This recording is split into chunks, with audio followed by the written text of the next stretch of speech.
Stick around because this week we have parent hacks and a spontaneous confession from... And more confessions. We got heaps of confessions from parents and maybe a Bluey fart or two.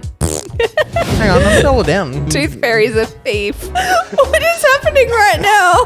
Don't say that, you don't know. Careful what you wish for. Actually, speaking of killing turtles. So you know how they say it takes all kinds? And like there's all kinds of people and lots of... Sure. Yeah. Not really, but continue. Well, the Pew Research Centre did a survey in 2022 of 3,757 parents, so almost 4,000 parents with kids under 18. One question they asked was whether parents found parenting tiring. Not stressful, that was a different question. Tiring, like does it just make you tired? 41% said all most of the time. 46% said some of the time. And 12% said never. Rarely or never. Who are you? Well, that parenting doesn't make them Doesn't tired. make them tired. Where are these people? What is 12% of 4,000? It could be single parents. I still feel like you'd be tired on your time. Like I get what you mean, like that there's time. As in like, sorry, not single parents. Single childhood parents. Like parents of one child. You still have to be tired sometimes. Yeah, I don't know. Who are you people? Well, another question on there was how did they find parenting compared to what they thought it would be? Like, was parenting what you expected? 62% said it was a lot or somewhat harder. 30% said it was neither easier or harder. 8% said it was easier. And I'm like, good for you. Who are you? Yeah, you must have been so anxious beforehand for it to be easier. Oh my gosh. Anyway, as I said, it takes all kinds. I just saw Pew Research Centre and thought they were researching pews. I know, they're like a really, I remember doing uni and I used to see their research all the time. Like they do, like that's what they do. They do research and they do surveys and... I'd hope so, being a research centre. Anyway, on to our yays and nays, a quick catch up from us. My yay this week. I got yesterday to take Mackenzie to Disney on Ice, and that's our first time ever going to a show like that. Or with her. Yeah. We also were very, like the day before we weren't planning on going anywhere. It was one of her friends had tickets. Their friends had gotten sick and we were like, yeah, we'll come. And so the tickets were down sitting by the ice. Very nice seats. And it was, I actually was emotional. It was so good because of how happy they were. So because they were right near the ice, Elsa blew them a kiss, like very obviously directly at them. And the look on their faces, they just looked like they were about to explode and nothing will ever top that moment. And that's my yay, and I'm really sorry sharing this. I'm very happy for you because I just had a screaming toddler who didn't want me. I literally walked into his bedroom after his wake up while I was trying to get some work done because you were down in Brisbane. And here I was, and I walk in and he literally screams his face off and goes, "No, not you." And then screamed as I tried to take him out of his bedroom and downstairs. To be fair, I included you as much as I could. Sam's all you did is send me videos. I was like, wow, amazing, so good. Sam's very techie. He works in production world. So I literally took photos of the booths and zoomed in on the speakers for you and sent you. There was still no helpful information. I still don't know what anything was. No.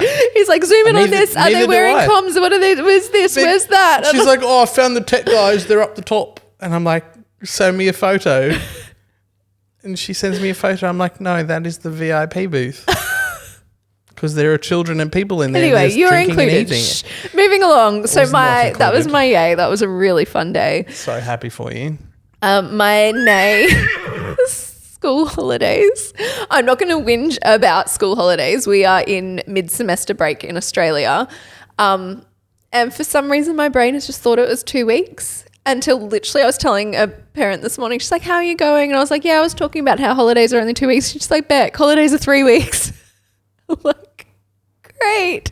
Thankfully, me a month ago must have known because I did book vacation care for all 3 weeks. But I've like, my brain's been like, we just have to make it through 2 weeks and then we can go back to normal routine. It's 3 weeks. I didn't even know it was school holidays until Friday, and it was like, oh, it's the last day today. Oh. And then I knew it was 3 weeks because I saw the school termy thing, and it was like back on the 20 whatever. Perks of being a dad and not having to plan anything. You can just realise on the last day of school, all the mums just roll their eyes at you. All the school mums anyway. It's not like we get any of the book your school care, book your this, book your that. Yes. Well. So, you know. What's your, we'll move along. What's your yay? My yay was the youngest finally got his first haircut. You've been gunning for that for a while. His hair was down to here. And it's like, okay, this is getting a joke. It was getting stuck in his fringe was getting stuck in his mouth. And in his eyes. In his eyes. He was starting to get annoyed at it. You're not the only one yaying this. My mum, when I messaged her, she's like, finally. Literally last time she looked after him, she's like, just chop it. She's like, you just can just chop. Anyway, so he has a haircut. Yes. And he looks cute. He does. It has aged him a bit though. He looks like a little boy now. Is that the nay? He's not a baby. No, the nay is it's still not short enough. Whatever. Be grateful for what you got. Has separation anxiety to the kid's hair and will not cut it.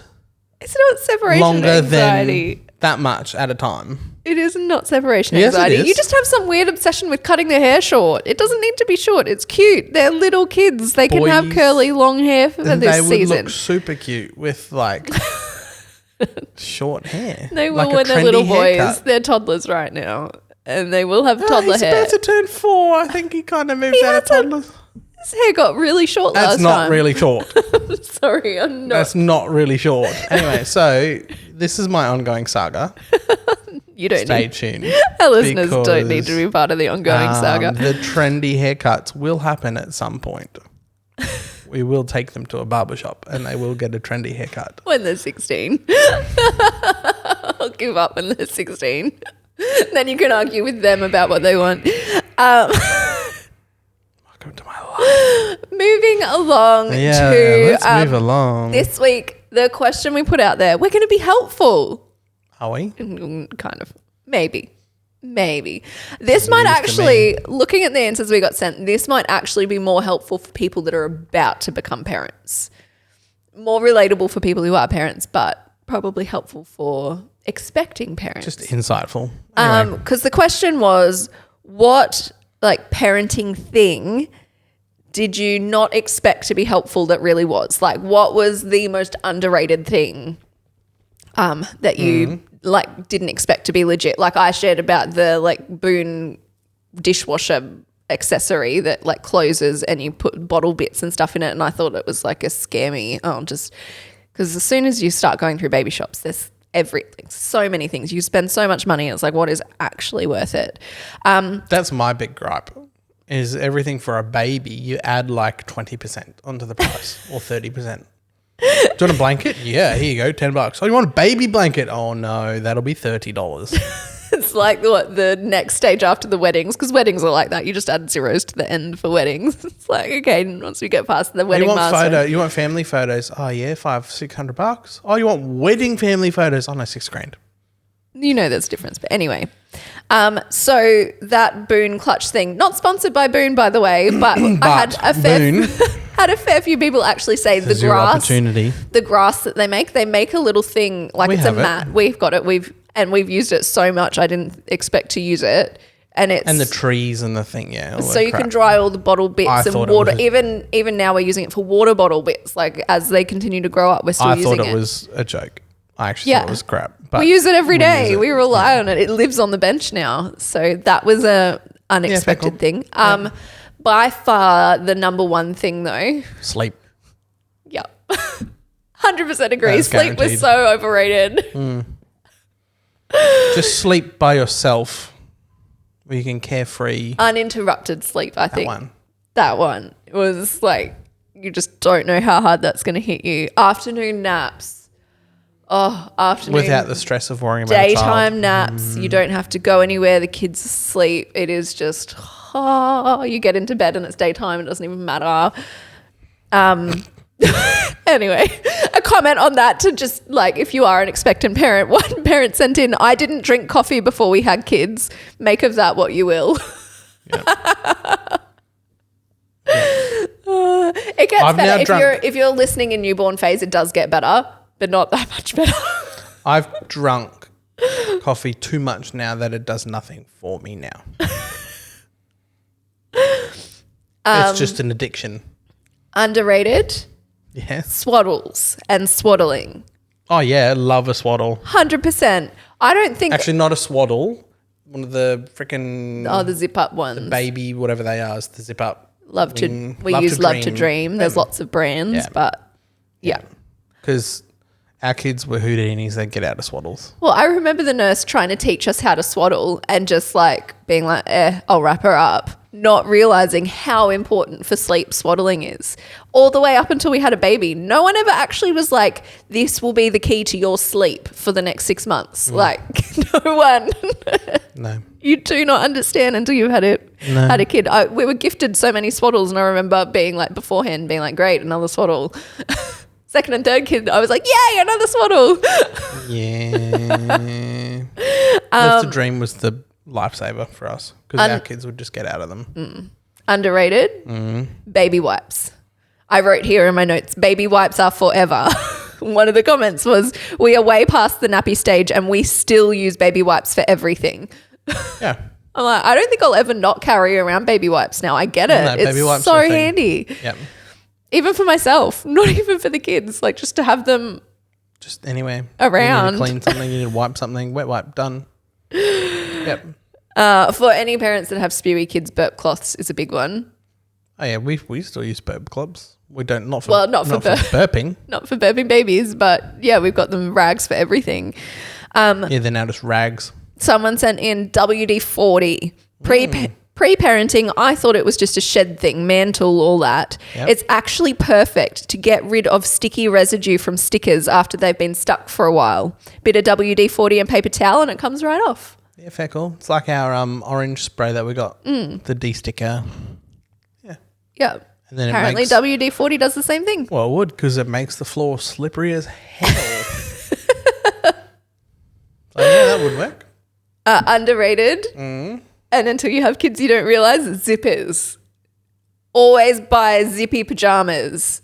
None of these little poppy button, button up. Everything zip. Click, click, click, click, click, click. Zips are the parent. What are you doing? I'm still doing the onesie. 2 o'clock in the morning and the freezing cold, like the baby's screaming and it's like, I can't get the buttons done up. Until they're nearly 2 and then they hate zippers and they hate wearing things. And then you have to put everything on backwards. Except for hoodies, obviously, because then that's awkward. Last one, what we got sent, underrated, wet bags. Wet bags? Wet bags. I don't think you realise or appreciate how much we use wet bags. Like what are wet bags? Like what I put the nappies in for swimming lessons so that they don't get wet, and like even I guess your nappy bin bags that we put the clothes, like so if you're out and about and something gets soiled, it goes in that and it doesn't wreck the rest of the bag. We use them all the time. Your nappy brain. Bin bags? Huh? Nappy bin bags? Well, I use nappy bin bags when I don't have a wet bag with me, but a wet bag for like your kids out, they've just gotten wet. Okay, we'll change them. Oh, now what do you do with the wet clothes? Do you just chuck them back in the bag? No. You just have a spare plastic bag. Done. I love the wet bags. I have a wet bag. I send it to daycare all the time with the nappies so that the nappies are always dry. You mean that little zippy pocket Yeah, thing that's a wet bag. that doesn't fit anything in it? Yeah, it's great. It's fantastic. Here, let me try and shove 5 nappies in it. I agree with the parent who sent this in because, yes, it doesn't have to be like that. That is a very big unorthodox wet bag. Well, you can get example the smaller ones. Smaller? Or more that becomes useless. They don't have to be made out of plastic like that either. Anyway. No, but I smaller, agree with this parent. What? Put wet clothes in it. Here you go. Here's a wet sock. Because that's all that fits in it. You're going to have to show that's such a dad response. Plastic bag. Done. Well, yes, plastic bags. But save the environment. So not plastic Well, bags. now you have to buy them. You can't just get them for free at the shops. Just buy wet bags that are also made of plastic. Are reusable and not ones that you would throw out, and they wouldn't kill the turtles. So moving along, that's it for that. Actually, speaking of killing turtles. What? Speaking of killing turtles. But freaking 4-year-old, I didn't tell you this, SeaWorld, I nearly clobbered him something shocking in SeaWorld. Picked up a rubbish plastic cup lid off the floor and threw it into the penguin enclosure at SeaWorld. Oh, no. And it floated through the water. We don't confess to this. This is what we put in the confessional. It's anonymous, babe. Like, don't. And we floated in the water. Oh, did you pull it out? No, it like into the water and floated away, like. They swam up to it multiple times and looked at it and left it. It was too big that it wouldn't hurt them. But I was like, you little B word. Pick up rubbish off the floor and throw it over the fence into the penguins. Just sharing with the penguins. We might need to revisit the rubbish bin training conversation. Well, I have parents. We need to teach your son what a bin is too. Yeah. Anyway. Because he threw a nappy in the toilet. I know. This is the 2-year-old now.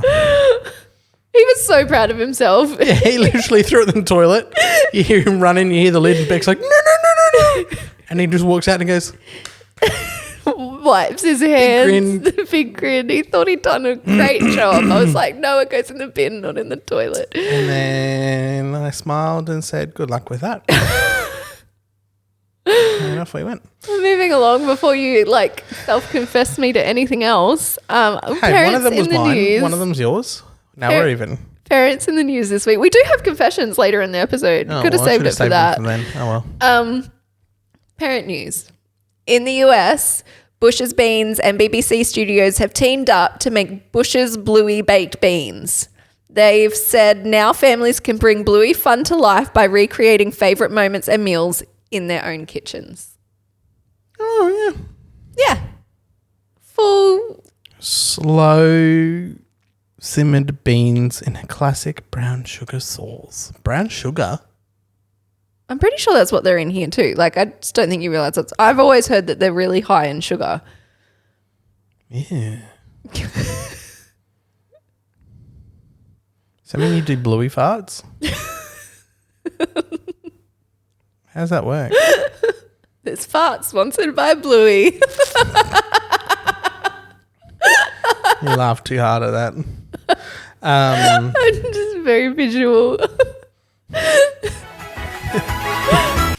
Bluey. Anyway. All right, I've got another story. Okay, please. If I can stop laughing. This is one for the parents of multiples, and by multiples I mean twins and not us with multiple children. Right. So this actually is for multiple other people. Yep. So this may not actually. Oh, okay, no, it's not a joke. It's a story. It's a story. I was like, this may not be funny because we might find it funny. Anyway. No, a high school in the suburbs of New York City has 15 sets of twins in its graduating class. Out of 500 students, 30 are twins. Many have been friends since kindergarten, with many parents meeting through a local twin club, which actually add to the underrated. Mums groups are so underrated. I remember pre-kids looking at mums groups and being like, oh, why are you so cliquey? And having why don't you just have friends? Now I get it. They're survival groups. It's you just meet together and be like, you understand. But so we're alive. We did it this week. We made it. Anyway, this is not totally new, with a middle school in Boston having 23 sets of twins in its graduating class last year, which didn't quite top the Guinness World Record held by an Illinois school in 2017 with 44 twin pairs and a set of triplets. Hang on, 44 twin pairs. So does that mean there was 88? Yeah. 88 of the kids were twins. Something in the water. I mean, looking at the size of the classes and the graduating classes, I would imagine they're quite big schools. So it's not smaller schools where that's the whole grade. But yes. Wow. I don't know. I just thought that was really interesting and it was in the news. So I just take my hat off to any parent that has more than one child at once. Woo. One is enough. I was listening to a non-parent friend telling me that she really hopes one day she gets to have twins. And I was like, you do not understand. Don't say that. Don't say that. You don't know. Careful what you wish for. It's like friends, or not friends, people we know. They had 3 kids. They were going for their 4th. And then they had triplets. Yeah, and they went from 3 to 6. And it was 7. Oh, 6, yeah, sorry, Do the can't math. count. 3 plus 3 is 7. Yeah, and that's a whole new car, and that's not a 7-seater. Huge. That's you go straight from a 7-seater to a Well, this week the confessional is back, so let's head on in.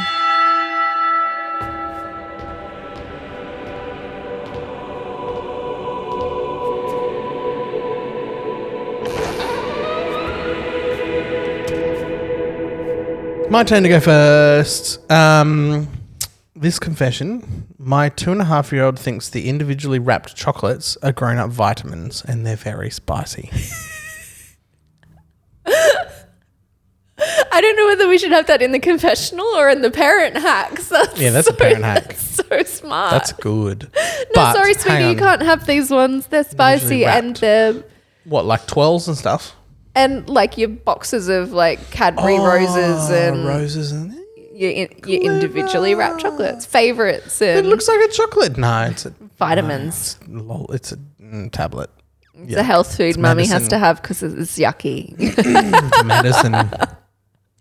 Fair cuff. Fair I love claff. that one. That's clever. Fair call. Very clever. This parent sent in. I peed in the pool at swimming lessons. My mum bladder couldn't take the full half hour so soon after the morning coffee, and I figured the kids are peeing in it, so what difference would mine make? Is that a confession? What? No one else does that? What? You pee in the kids' pool at swimming? Oh, no. No. Okay. You're very quickly backtracking. I don't pee in the kids swimming, like the lessons pool. No, that's gross. What pool do you pee in? What is happening right now? I'm so confused and so grossed out right now. You pee in swimming pools? No. Your face does not convince me right now. No, but did you know... Don't go changing the subject on me, but yes. The smell of chlorine in pools is actually the pee in the pool reacting with the chlorine. I know. I think that every time I walk into swimming lessons, I get smacked in the face by the chlorine That's also because they're indoor and heated. But no, we had that at our holiday in the start of the year. Remember, it was like not the campgrounds, Oh yeah, and the pool stunk so bad, like chlorine. I was like, this is full of pee, and there was so much chlorine in it, it like burnt your eyes just in the air. One of the science YouTubers did a thing of it. It's Mark Rober. Oh yeah, I was going to say it was probably yeah. He was like, no, I can't believe it, and then he poured peat into one of the tubs and was like, oh my god, it is. It was quite funny. Okay. I was unprepared for the tooth fairy. The gold coin that went under the pillow may or may not have come out of the piggy bank. They're not going to know. Who cares? Unless they're good at math. Yeah, they put it in their piggy bank a register. And they go, hang on, I'm $1 down. Tooth fairy's a thief. Is it still a gold coin? Because Bluey did a $5 note and I was like, I am not that rich. No, you're not getting $5 a tooth. Bluey can piss off. I don't want to do tooth fairy. All right, one more. I love this one. This is something I would do. At school, my famous homemade cupcakes are from the local bakery down the road. Yeah, surely when people put two and two together, surely someone shops at the bakery and goes... I mean, it depends at like those more homey bakeries. They can just look like the normal party, I suppose. The things that you get at the shops. Like, how would you tell the difference? Yeah, I suppose. And if you're not tasting them side by side looking for a difference, you wouldn't know. Yeah, I suppose. So smart. You just better hope that bakery never shuts down. Oh, sorry, I lost my recipe and completely forgot how to make. You're screwed. cupcakes. Well, that brings me to next week. Next week, I want to do school fails and tales. Again? So it's been ages, months since we've done school fails and tales. It's where some of our best stories have come from because it's just school parent life is another level. It's true. School mum fails, school dad fails, school kid fails. Kids do the funniest things. This is where teachers often come out swinging too. If you're a teacher or if you know a teacher that maybe isn't a parent that wouldn't listen to this podcast but has amazing stories, make sure they send in some stories because I love them. My favorite. I'm so excited that we're doing this. So send us your stories and come back next week to listen to them. Make sure you're following us on socials too. Those stories go up on social media. These stories do as well, plus extra bits and all the questions and all the so you get to be involved. So make sure you're following us. And if you're watching this on YouTube, please like the video. Share this with your friends. Show it some love wherever you're listening. Give us a rate, review, subscribe, and we'll see you next week. Bye.